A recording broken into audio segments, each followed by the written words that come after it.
I see what you're saying. So Patty is asking, could that same language apply not just to the fall of like the city of Jerusalem, but could it apply even to the final judgment?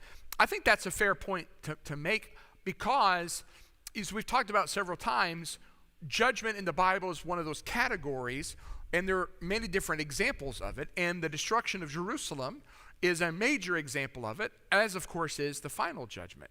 So I think the same principle would certainly apply. Yeah, very good. Anything else? All right, now I haven't gotten to listen to all of the class from Wednesday. Did anybody, I told you all to bring like really tough. Did you instead decide to betray me and lay in wait, and you're just waiting to pounce this morning here? Oh, okay, I will. I have heard that I was blasphemed at a few points here, but I'll deal with that appropriately in my own way here. All right. Well, let's look at verse 32. 2 others who were criminals were led away to be put to death with him. That's a good reminder. We all know this, but it's good to be reminded of this. Crucifixion was not dreamed up just for Jesus. The Romans crucified thousands of people. It was their brutal way to keep the populace under control. If you've ever seen the movie Spartacus, you remember at the end of Spartacus, it shows the Appian Way lined with the crucified slaves who had revolted against the empire. Verse 34 says, when they came to the place that is called the skull, Latin Calvary. There's some debate as to exactly why it is called the skull. Some people think it's because from a certain point of view, the hill almost looks like there are these 2 crevices now that when you look at them almost look like the eye sockets, like 2 hollowed out eyes. And I thought about showing you all a picture of that, but I mean, who's to know that's exactly the spot and it looked like that 2,000 years ago and so forth. It is possible that it looked like that. The other possibility is if this was the traditional spot where people who were being executed there were taken, then you can imagine Skull Hill might literally be its name because of the exposed remains of those who had been executed. The text just says, of course, they crucified him. And it doesn't go into detail because for those people it wouldn't have to. They would know exactly what this meant. And quite honestly, I'm sure most of us have heard many sermons and many Bible classes that talk about the essential mechanism of crucifixion. The basic way that crucifixion was designed to work was actually to suffocate the victim. Because with the arms extended like this and with the body contorted, it would eventually require, in order to be able to stretch out to breathe, either having to pull up with your arms or to push up with your feet to be able to have the space to even start to draw breath in. And if not all victims had the spikes driven through, but if you were one of those especially, even if not, it's going to be a painful enough ordeal to alternate pulling up and pushing up. But if you have the spikes in, it's just magnified. Someone could last for a very long time in that situation until eventually fatigue took over and they could no longer be able to stretch themselves out to draw air in. If the Romans wanted to hasten death, you know this from your study of the Gospels, what would they do? Yeah, they would club the legs and break the legs so that they could no longer use them to be able to push up, to get some space, to be able to actually draw air in. As you can imagine, this was not a quick death. It was designed to be torturous, and it was designed to put someone on display for a very long time. In fact, Jesus' death is quite unusual from what I have read about crucifixion in the relatively brief time it takes. But in his case, we also know there are many extenuating circumstances about Pilate's efforts to draw so much blood that it could satisfy the Jews without going that final step. But that's essentially what it was. That's essentially what it was designed to do. It is designed to torture. We have a word in the English language, excruciating. Like when I used to get migraines when I was in high school and college, excruciating headaches. So X out of cruciate, out of the crucifix, out of the cross. It's the English word that indicates this is the worst pain we can think of. And indeed, it was supposed to be. Yeah. It was, Wade is asking, was it typical for them to beat? Yes, it was typical for crucifixion victims to be flogged.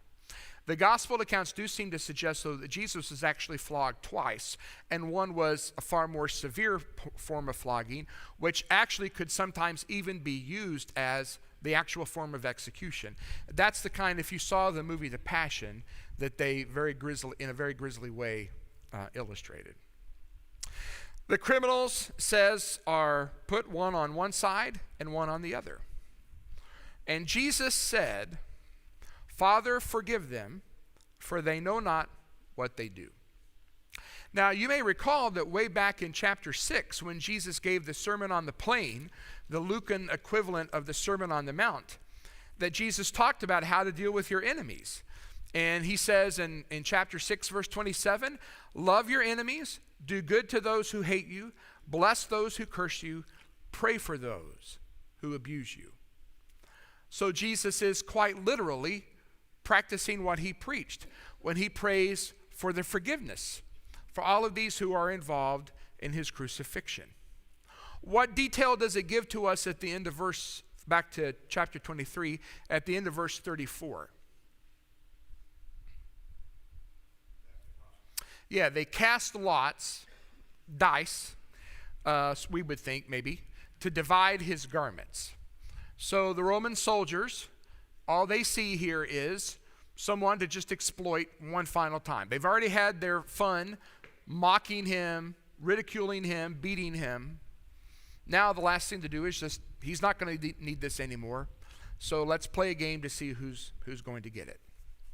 All right, now you may remember that a second ago I said that we're going to see examples in the text of a distinction between the people and the rulers and how they were responding here.